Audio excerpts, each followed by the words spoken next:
विपक्षी गठबंधन इंडिया की मुंबई बैठक खत्म होने के बाद कांग्रेस नेता कन्हैया कुमार का बयान सामने आया है।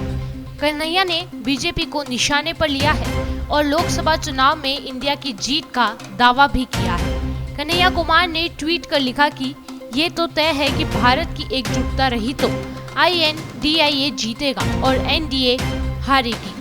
ये लड़ाई देश बनाम दोस्त यानी कि हिंदुस्तान बनाम मोदानी होने वाली है। 3 मेजर आरोप लगाते हैं हमारे ऊपर, ये भ्रष्टाचार का, परिवारवाद का, तुष्टीकरण। मैं तो एक एक लाइन से जो है तीनों का जवाब दे देता हूं। सबसे बड़ा आरोप कांग्रेस के ऊपर इन्होंने भ्रष्टाचार का लगाया।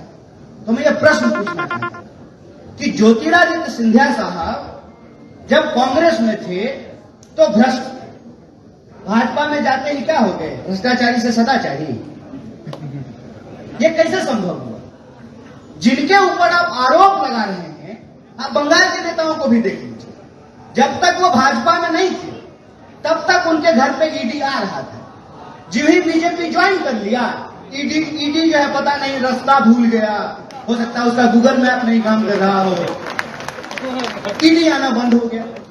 आप महाराष्ट्र का उदाहरण देख लीजिए।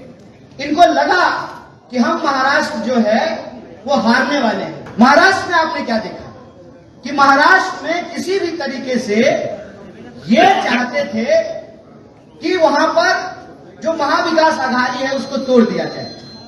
तो पहले इन्होंने शिंदे को तोड़ लिया। जब शिंदे को ले आए तो इनको लगा कि ये काफी नहीं है, तो फिर पवार साहब के परिवार को तोड़ दिया।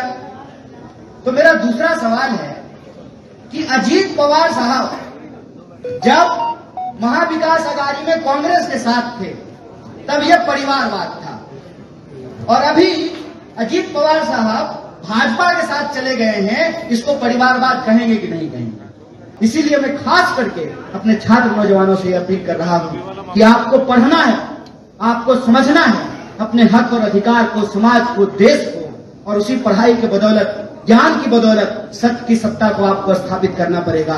और यह जो झूठ की सत्ता है आज इंसान को जो बांटने की कोशिश कर रही है, इसको आपको एक्सपोज करना पड़ेगा।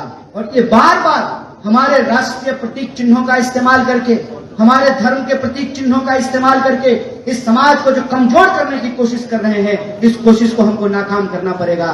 और ये कोई साधारण काम नहीं है। इस काम में अगर आपके मन में विचार नहीं है, आपके मन में समाज के प्रति लगन नहीं है, आपके प्रति समर्पण नहीं है देश के प्रति, तो आप इस काम को नहीं कर पाएंगे। ये एक गंभीर काम है और इस गंभीर काम को हमको करना है। और जो खतरा आज हमारे सामने है, इस खतरे से हमको देश को बचाना है। वो बार बार कोशिश करेंगे कि शक्ति को कमजोर किया जाए, लेकिन हमारा ये दावा है कि अगर भारत एकजुट रहा, अगर भारत एकजुट रहा तो इंडिया जीतेगा और NDA हारेगी। ये हमारा विश्वास है।